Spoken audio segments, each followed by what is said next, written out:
തെരഞ്ഞെടുപ്പിന്റെ ഏതാണ്ട് പ്രചരണം അവസാന ഘട്ടത്തിലേക്ക് എത്തുന്നു. കൊട്ടിക്കലാശത്തിന് മണിക്കൂറുകൾ മാത്രമേ ബാക്കിയുള്ളൂ. എങ്ങനെയാണ് വിജയപ്രതീക്ഷ? എങ്ങനെയാണ് വിജയപ്രതീക്ഷ? നമ്മുടെ ഈ തിരുവനന്തപുരം നഗരത്തിൽ താമസിക്കുന്ന ജനങ്ങളുടെ സ്പന്ദനമാണ്. അവർ എത്രയോ വർഷങ്ങളായിട്ട് LDF UDF ഒക്കെ സഹിച്ച് സംസ്ഥാനവും അതുപോലെ തന്നെ നഗരസഭയും ഒക്കെ ഭരിച്ച് മുടിച്ചു വെച്ചിരിക്കുകയാണ്. ഒരു സമഗ്രമായിട്ടുള്ളൊരു വികസനം എന്നുള്ള ഒരു ലക്ഷ്യമൊന്നും അവരുടെ ഇല്ലേ. ഭരിക്കുക, കിട്ടുന്ന കാശ് എന്താണ്, ഫണ്ട് എടുക്കുക, ഉപയോഗിക്കുക എന്നുള്ളതാണ്. അതുകൊണ്ട് ജനങ്ങളുടെ മനസ്സിൽ ഭാരതീയ ജനതാ പാർട്ടിക്ക് ഒരു സ്ഥാനമുണ്ട്. ആ സ്ഥാനം എന്തായാലും നമ്മൾ മിനിമം ഒരു 62 സീറ്റാണ് നമ്മുടെ ലക്ഷ്യം. നമ്മൾ അതിൽ കൂടുതലാണ് പ്രതീക്ഷിക്കുന്നത്. 62 സീറ്റ് ഞങ്ങൾക്ക് ഷുവറാണ്.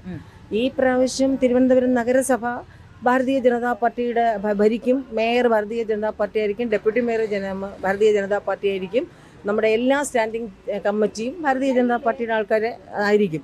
അപ്പോൾ നഗരവാസികൾക്ക് ഒരു നല്ല ഭരണം, സദ്ഭരണം കാഴ്ചവെക്കാനായിട്ട് ഭാരതീയ ജനതാ പാർട്ടിക്ക് മാത്രമേ നിലവിൽ കഴിയുകയുള്ളൂ. അതിന് ബെസ്റ്റ് എക്സാമ്പിൾ എന്ന് പറഞ്ഞ് ഭാരതം തന്നെ എടുത്തു നോക്കിക്കഴിഞ്ഞാൽ 2014 ശേഷം ഭാരതത്തിൻ്റെ വളർച്ച സമസ്ത മേഖലകളിലും വളരെ മുന്നിൽ നിൽക്കുകയാണ്. ലോകരാജ്യങ്ങളെല്ലാവരും എന്ത് ഒരു ഇൻസിഡൻറ്റ് ഉണ്ടായാലും ഭാരതത്തിൻ്റെ അഭിപ്രായം, ഇന്ത്യയുടെ അഭിപ്രായം എന്ത് എന്ന് ചോദിച്ചുകൊണ്ട് നരേന്ദ്രമോദിയെ ഫോക്കസ് ചെയ്യുന്ന ഒരു നിലപാട് നമുക്ക് എല്ലാവർക്കും കാണാൻ പറ്റുന്നതാണ്. അദ്ദേഹം എടുക്കുന്ന ഓരോ പ്രോജക്റ്റുകൾ, അദ്ദേഹം താഴേത്തട്ടിൽ നിന്ന് വളർന്നു വന്ന ഒരു വ്യക്തിയാണ്. അപ്പം താഴേത്തട്ടിലുള്ള ജനങ്ങളുടെ സ്പന്ദനം മുതൽ അങ്ങ് അറ്റം വരെ പഠിച്ചുകൊണ്ട് 2014 മുതൽ ഇന്ന് വരെ പ്രധാനമന്ത്രി ആയിരിക്കുമ്പോൾ ഈ ആർക്കൊക്കെ എന്തൊക്കെ പദ്ധതികളാണ് നമ്മൾ കൊടുക്കേണ്ടത് എന്ന് പഠനത്തിലൂടെ ഏറ്റവും താഴേത്തട്ടിൽ നിൽക്കുന്ന വ്യക്തികൾക്ക് എന്താണ്, അതിന് മുകളിലുള്ള എന്താണ് എന്ന് കണ്ടറിഞ്ഞുകൊണ്ട് എത്രയോ പദ്ധതികളാണ് ആവിഷ്കരിച്ചിട്ടുള്ളത്. ആ പദ്ധതികളിൽ ഏറ്റവും അർഹതപ്പെട്ടവർക്ക് കൊടുക്കേണ്ടത് പോലും കൊടുക്കാത്ത ഒരു സംസ്ഥാനം നമ്മുടെ കേരളമാണ്. തിരുവനന്തപുരം നഗരസഭയിലെ വലിയ അഴിമതിയാണ്. നമുക്കത് പറഞ്ഞാലോ നിങ്ങൾക്ക് ഞാൻ ഈ പറയുന്നതിലൂടെയൊന്നും മനസ്സിലാവുന്നില്ല. നമ്മുടെ നഗരത്തിലെ മാലിന്യ പ്രശ്നത്തിന് വേണ്ടിയിട്ട് കോടിക്കണക്കിന് രൂപയാണ് ശുചിത്വ മിഷൻ വഴി കൊടുക്കുന്നത്. അത് കിച്ചൺ ബിൻ അഴിമതി, കാലാകാലങ്ങളിൽ ഈ കിച്ചൺ ബിന്ന് എങ്ങനെയാണ് വയ്ക്കുന്നത്? 1 സെന്റിലും 1/2 സെന്റിലും വീടുള്ള പ്രദേശങ്ങളുള്ള ഓരോ സ്ഥലങ്ങളുണ്ട്. കരമന പോലുള്ള പ്രദേശങ്ങളിൽ ഞാൻ 2015-20 കാലടിയുടെ കൗൺസിലറായിരുന്നു, 20-25 കരമനയുടെ കൗൺസിലറായിരുന്നു. ഈ കരമനയൊക്കെ എന്ന് പറഞ്ഞു കഴിഞ്ഞാൽ ഈ തെലുങ്കുചെട്ടി സ്ട്രീറ്റിൽ 1/2 സെന്റിലും 3/4 സെന്റിലുമാണ് വീടും. അവിടെയാണ് ഇവർ കിച്ചൺ ബിന്ന് വയ്ക്കാൻ പ്രോത്സാഹിപ്പിക്കുന്നത്. അതിനകത്ത് വെട്ടം കയറുന്ന സ്ഥലമില്ല. അപ്പോൾ ഇതൊക്കെ വളരെ പരിതാപകരമായ ഒരു അവസ്ഥയിലേക്ക് സ്മാർട്ട് സിറ്റിയുടെ പേരിൽ എന്ന് പറയും. നമുക്ക് ഈ തിരുവനന്തപുരം നഗരസഭയിൽ ഇവർ കാണിക്കുന്ന എന്തെങ്കിലും വികസനങ്ങൾ പറഞ്ഞിട്ടുണ്ടെങ്കിൽ അത് കേന്ദ്ര ഫണ്ട് കൊണ്ടുള്ള വികസനം മാത്രമാണ്. ഈ റോഡുകളെ ഇങ്ങനെ അന്താരാഷ്ട്ര നിലവാരത്തിൽ സൈക്കിൾ പാത്തൊക്കെ കാണിച്ചിട്ടുണ്ട്. അന്ന് ആ പരസ്യത്തിൽ കാണിച്ചതല്ലാതെ അതിനുശേഷം ഏതെങ്കിലും ഒരാൾ ആ സൈക്കിളിൽ അതുവഴി പോകാൻ പറ്റുന്ന രീതിയാണോ എന്നുകൊണ്ട് നിങ്ങൾ ചിന്തിക്കുക. അപ്പം റോഡുകൾ കാണിച്ചിരിക്കണമെന്ന് പറഞ്ഞു കഴിഞ്ഞാൽ ഇവർ പരസ്യം കാണിക്കാൻ മാത്രം കൊള്ളാവുന്ന കുറച്ച് ഒരു അതോറിറ്റീവായിട്ട് മാറിക്കൊണ്ടിരിക്കുകയാണ്. ഫണ്ടുകൾ ചെലവഴിക്കുന്നതിൽ കൊടുക്കുന്നതിൽ ഒരു 40% പോലും ചെലവഴിക്കുന്നില്ല. അപ്പോൾ സ്മാർട്ട് സിറ്റി പദ്ധതിയുടെ ഭാഗമായിട്ട് വന്ന എല്ലാ ഡെവലപ്മെൻറ്റ്സും വെറുതെ മുകൾ തട്ടിൽ കാണിച്ചിരിക്കുന്നതാണ്. എത്രയോ വർഷങ്ങളായിട്ട് റോഡ് പൊളിച്ചിട്ട് സ്മാർട്ട് സിറ്റി എന്ന് പറഞ്ഞുകൊണ്ടിരുന്നിട്ട് ഇപ്പോൾ ചെയ്ത റോഡുകൾ പോലും വെട്ടിപ്പൊളിക്കുന്ന ഒരവസ്ഥയാണ്. പിന്നെ സ്കൂളുകളിൽ ഈ സ്മാർട്ട് സിറ്റി നമുക്ക് കുറേ സർവേ ഒക്കെ നടത്തിയിട്ട് ഒരു പ്രദേശമാണ് എടുത്തിരുന്നത്. പക്ഷെ അതിൽ നിന്ന് വ്യത്യസ്തമാക്കിക്കൊണ്ട് ഇപ്പോൾ ഇവർ ചെയ്യുന്ന എങ്ങനെ, നഗരത്തിലെ എല്ലാ സ്കൂളുകളിലും പൊട്ടിപ്പൊളിഞ്ഞ് കിടക്കുന്ന ക്ലാസ് റൂം ഉൾപ്പെടെ സ്മാർട്ട് ക്ലാസ് റൂം ആക്കുകയാണ്, AC ഒക്കെ ഫിറ്റ് ചെയ്തുകൊണ്ട്. അപ്പോൾ പൊളിഞ്ഞ് വെള്ളം ചോരുന്ന സ്ഥലത്ത് AC ഫിറ്റ് ചെയ്ത് എല്ലാം കൂടി ചെയ്തു വെച്ചിരിക്കുകയാണ്. ഈ കമ്പ്യൂട്ടറൊക്കെ കൊടുത്തു കഴിഞ്ഞാൽ ഒരു ദിവസം കഴിഞ്ഞാൽ അത് മെയിൻറ്റെയിൻ ചെയ്യാനോ വെള്ളം വീഴുന്ന, പിന്നെ അത് ഷോക്ക് ഇലക്ട്രിസിറ്റിയോട് കളിക്കുന്നത് എങ്ങനെയാണെന്ന് അറിയില്ല. ഇപ്പം ആദ്യം ഒരു വലിയ പടമൊക്കെ കാണും, പക്ഷെ അത് കാലാകാലങ്ങളിൽ പിള്ളേരൊന്ന് ചാരി നിൽക്കുകയോ വല്ലതും ചെയ്യുമ്പോഴത്തേക്കുമായിരിക്കും ഇനി അതിൻ്റെ ഭവിഷ്യത്തുകൾ ഉണ്ടാവണം. അപ്പം ഇതൊന്നും മുന്നിൽ കാണാതെയുള്ള ഒരു വികസനമാണ് അവർ വയ്ക്കുന്നത്. കാണുമ്പോൾ എന്തെങ്കിലുമൊക്കെ ഒരു പടം. നമ്മുടെ സ്കൂളുകളുടെ വികസനം, സ്കൂളുകളിൽ നിങ്ങൾ മനസ്സിലാക്കി കഴിഞ്ഞാൽ അധ്യാപകരും ഹെഡ് മിസ്സസ്മാരും ഒക്കെ ഏതെങ്കിലും യൂണിയനുകളിൽ ഉള്ളതിൻ്റെ ഭാഗമായിട്ട് അവർ മിണ്ടാതിരിക്കുന്നതാണ്. ഫുഡ് കൊടുക്കുന്നത്, അതിന് കൊടുക്കുന്ന ക്യാഷ് ഒരു കുട്ടിക്ക് 6 രൂപ 7 രൂപ വെച്ച് കൊടുക്കുന്നതൊന്നും സഫീഷ്യൻ്റ് അല്ല. പിന്നെ കൊടുക്കുന്നത് ഈ ടീച്ചേഴ്സ് അവരവരുടെ കയ്യിൽ നിന്ന് ഇട്ടുകൊണ്ടൊക്കെയാണ് കൊടുക്കുന്നത്. ഈ ഫണ്ട് കൊടുക്കുന്നതോ എത്രയോ നാൾ കഴിഞ്ഞിട്ടാണ് ഫണ്ട് അനുവദിക്കുന്നത്.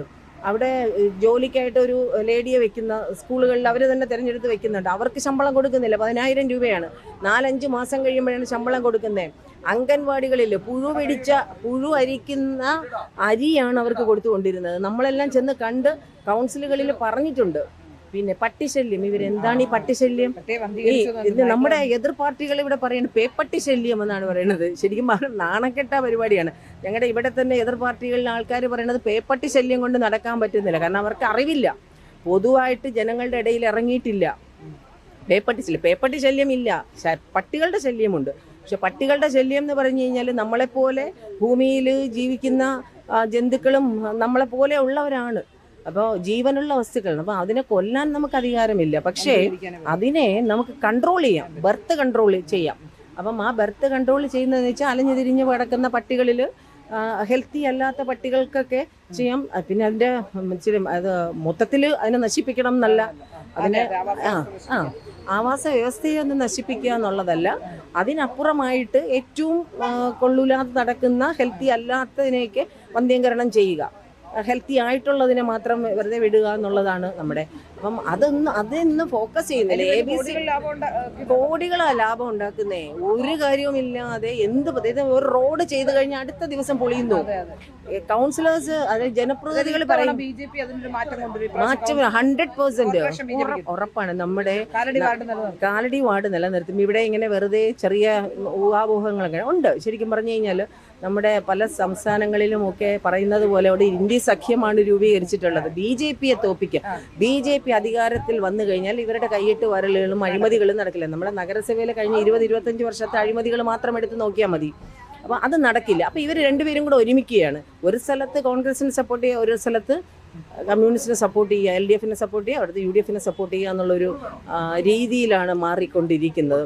എങ്കിലും ഞാൻ പറയുകയാണ്, ജനങ്ങളുടെ മനസ്സിൽ ഭാരതീയ ജനതാ പാർട്ടി, നരേന്ദ്രമോദിജി ഇതൊക്കെ നല്ല ഒരു ഇമ്പാക്റ്റ് കൊടുത്തിട്ടുണ്ട്. ഇന്ന് ഭാരത ലോകരാജ്യങ്ങളുടെ മുന്നിൽ എങ്ങനെ നിൽക്കുന്നു, ആരുടെ ഭരണം കൊണ്ട് എവിടെയും എന്തും കഴിവുറ്റ ഒരു ഭരണാധികാരിയായി മാറിക്കൊണ്ടിരിക്കുന്ന ഒരു കാലത്തിലൂടെ അതിൻ്റെ താഴെയുള്ള ആൾക്കാരും അതുപോലെ തന്നെയാണ്. അദ്ദേഹത്തിൻ്റെ സംഘടനയുടെ കീഴിൽ വരുന്നവരെല്ലാവരും അങ്ങനെ തന്നെയാണ്. അപ്പം അതിനൊരു മാറ്റം ഉണ്ടാവും. നഗരസഭ BJP ഭരിക്കും. നഗരത്തിലെ ജനങ്ങൾക്ക് സ്വസ്ഥമായി വെളിയിലിറങ്ങി സഞ്ചാരയോഗ്യമായ റോഡുകൾ, നല്ല രീതിയിൽ നടക്കുവാനുള്ള പട്ടിശല്യമൊന്നുമില്ലാത്ത ഒരു അവസ്ഥ, പിന്നെ അതുപോലെ കുടിവെള്ള പ്രശ്നത്തിന് പരിഹാരം, പിന്നെ അതുപോലെ നഗരത്തിലെ മാലിന്യത്തിന് ശാശ്വതമായിട്ടുള്ളൊരു പരിഹാരം, അതുപോലെ റിവേഴ്സിൻ്റെ ഒന്ന് പ്യൂരിഫൈ ചെയ്യുക, അതുപോലെ ബണ്ട് കെട്ടാനുണ്ടെങ്കിൽ അതൊക്കെ ചെയ്യുക. ഇതെല്ലാം സമസ്ത മേഖലകളിലും വികസനം കൊണ്ടുവരും. നമ്മുടെ ഇന്ത്യയിലെ തന്നെ ഏറ്റവും നല്ല 3 നഗരങ്ങളാക്കി 3 നഗരങ്ങളിൽ ഒരു നഗരമാക്കുക എന്നുള്ളതാണ് തിരുവനന്തപുരം നഗരസഭയിൽ പറഞ്ഞിട്ടുള്ളത്. അത് മോദിജിയുടെ ഉറപ്പാണ്. അതുപോലെ ഭാരതീയ ജനതാ പാർട്ടിയുടെ സംസ്ഥാന അധ്യക്ഷൻ്റെ ഉറപ്പാണ്, ജില്ലാ പ്രസിഡന്റിന്റെ ഉറപ്പാണ്, എൻ്റെ ഉറപ്പാണ്. അത് 100% ആണ്. എല്ലാ ആശംസയും. ഇത്തവണ ആദ്യമായിട്ടാണ് മത്സരിക്കുന്നതെന്ന് തോന്നുന്നു. എന്ത് തോന്നുന്നു മത്സരം? അതെ, ഇത്തവണ ആദ്യമായിട്ടാണ് മത്സരിക്കുന്നത്. മത്സരം വിജയം കണ്ടെത്തുമെന്നാണ് പ്രതീക്ഷിക്കുന്നത്.